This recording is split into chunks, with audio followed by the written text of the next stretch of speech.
Okay, so I'm just doing a quick review. So the lighting's gonna be shit, the microphone's gonna be shit, but it's a quick review anyway.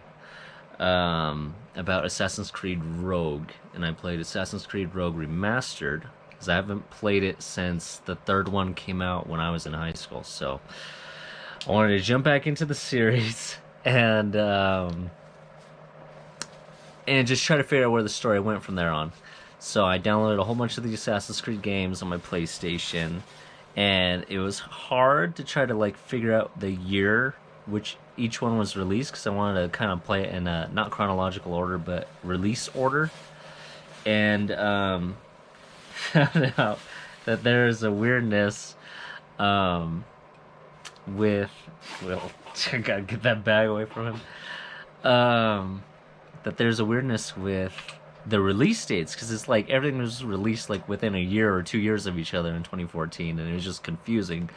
So I had gotten Assassin's Creed Freedom Cry and realized that you're actually supposed to play that game before Assassin's Creed Rogue, and so it was just a mess. So I'm like playing this with this perspective of somebody who went straight from Assassin's Creed, Jesus, from Assassin's Creed 3 to Assassin's Creed Rogue Remastered. And crazy kid. And where did I lost my train of thought? To Assassin's Creed Rogue Remastered. So Assassin's Creed 3 to Assassin's Creed Rogue Remastered without any DLC. I didn't play the DLC when it first came out, so I know there's like a Washington one where he's supposed to be a bad guy and some alternate story or something like that. So I don't know anything about Aveline, nothing. Um, and coming in with that fresh perspective was interesting because I didn't understand what was going on in the present time, and but I kind of figured it out like as I played through it because they have these little tablets and these computers that you could decipher, but I guess not a lot of people pay attention to the present time storyline anyway. So what this game's really about is Shay Cormac, the character you play as, who's the assassin turned Templar, which I didn't really know, but I guess you kind of figured with it being Rogue. And I kind of spoiled it for myself because I was trying to figure something out when I first started playing it, which is an interesting concept and one that I would have really enjoyed. But story-wise, it felt like it kind of mishandled itself. Like there wasn't enough development, enough characterization, none of that. Some of it's in the lore, and some of it you can surmise through the actions of Shay.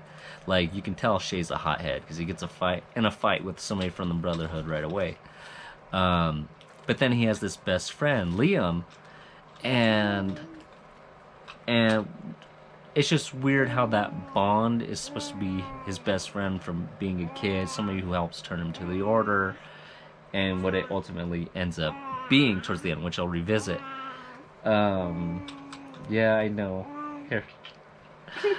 And so let's see. So from the story beats with Shay, when he discovers that the precursor kind of set off an unnatural disaster, I guess as it would be. I felt like his reaction would be justified in that. But what seemed kind of odd was that when he confronted Achilles, he didn't really. I don't know. It just felt like he was so handled so poorly, and like the situation could have been avoided had there been an actual explanation or had he waited. But I guess he's a hothead, so that's their way of explaining it. But it just seemed so mishandled.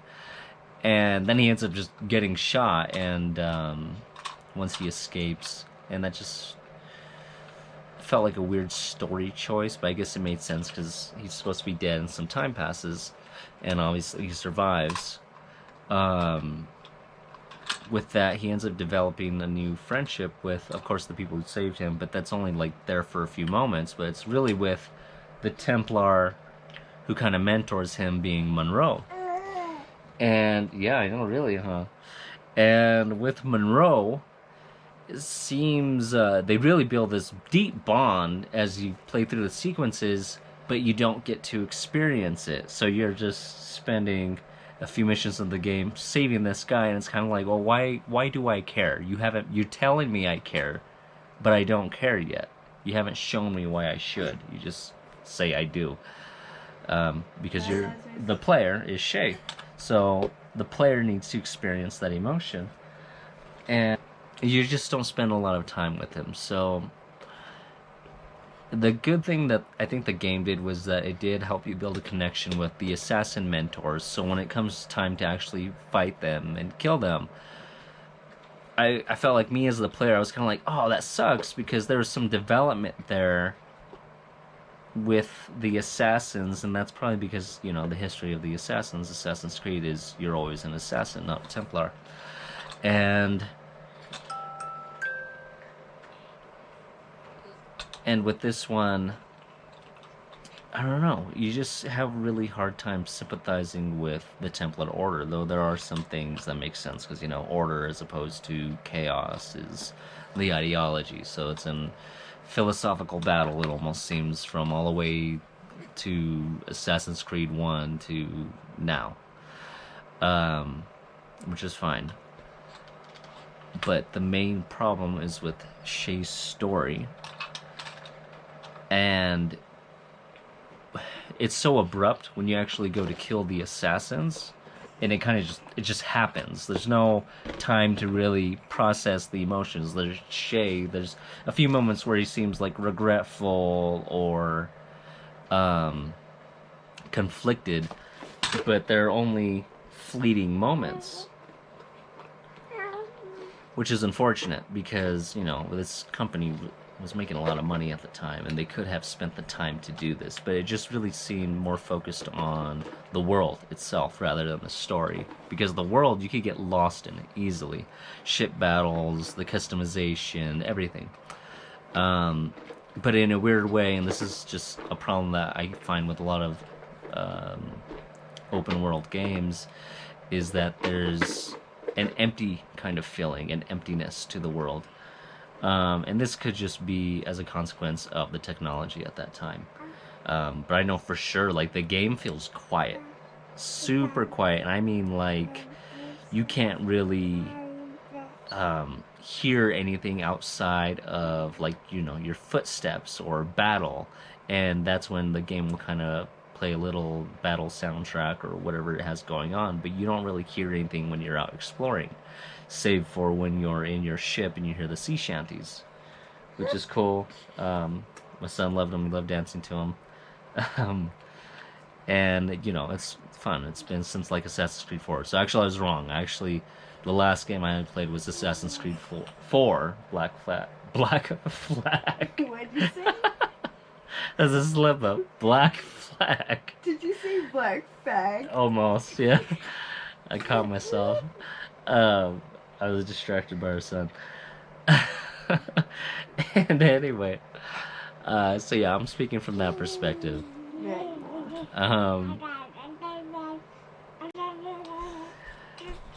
Let's see, I'm trying to think of what else, because yeah, this is just supposed to be a quick review, and it's turning into a somewhat of a long one. I still enjoy it. It's still enjoyable.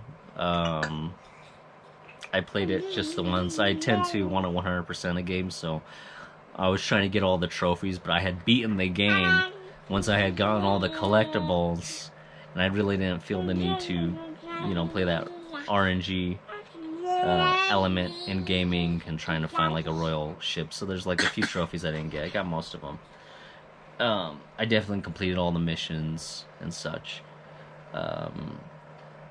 along with the optional objectives. But what I really thought was cool was that in that last, that final sequence, it ties into Assassin's Creed Unity, and I kind of only knew that through just when I had purchased all the games. So I would have went into that completely blind if I hadn't done that and just purchased, like, one game at a time. So I know that I would have been really impressed and happy with jumping into Unity and be like, oh, it's this guy, and what was this, Arno, I think. And yeah, which is the next game I will be playing. So, and right away I just played it for, like, a quick half hour last night and noticed a technology difference with the generational difference. So, um, and in that game, when it makes that leap from the second to last sequence to the final sequence, uh, there's the time jump, because I believe in that final sequence it's the year 1776, and it just seems like Shay would have been more conflicted about having to assassinate the father of a child he had just seen on the outside, corridor. Um, so I don't know. It just seemed like they weren't sticking to the character traits they had created to Shay, and I do understand that people change and evolve, but to such an extreme without the player experiencing that, it seems just really jarring and abrupt. So it's really difficult to maintain that connection to Shay, because if he's coming from the perspective of he's trying to save the entire world, and that's his reason for killing his childhood friend, whom he hardly sheds a tear for and couldn't care less. It was just, I don't know, they're just weird story choices to make, and I'm really kind of disappointed that that passed as many people as it passed, and they're just like, this is great. And that could be a consequence of how many games that they were shelling out at that time, because I know there were multiple ones. You have the story of Connor, Aveline, Achilles. Sorry, Achilles, you don't play as Achilles. Aveline, I meant Adewale, and Edward, Hatham, and now Shay. So it's a lot to process, and it could just be that I'm missing elements of those other stories. And I know that they made this big deal within Assassin's Creed Rogue where you have to assassinate Adewale, who is the protagonist of Assassin's Creed Freedom Cry, and I could tell that was the most interesting one because I had no background knowledge, and I remember that I suspected for a moment that Adewale was a part of the game, and I was like, "Is that the guy?" And then, maybe not, maybe not. And it seemed like when you assassinate him, it was this massive deal, a huge deal, that really just felt anticlimactic to me, because it's the only one I assassinated that I felt like I was supposed to feel something but didn't, and until I figured out, oh, you're actually supposed to already have a connection with that character. So the game kind of fails to do that for the player. So, I mean, all in all, I did enjoy playing this game. I wish that there were a lot of things they could have done differently, and I look forward to see the choices they make in Unity and so on and so forth. I plan to follow the order to all the way to was it Valhalla? Assassin's Creed Valhalla, I believe, the Viking one. Obviously. So yeah, thank you.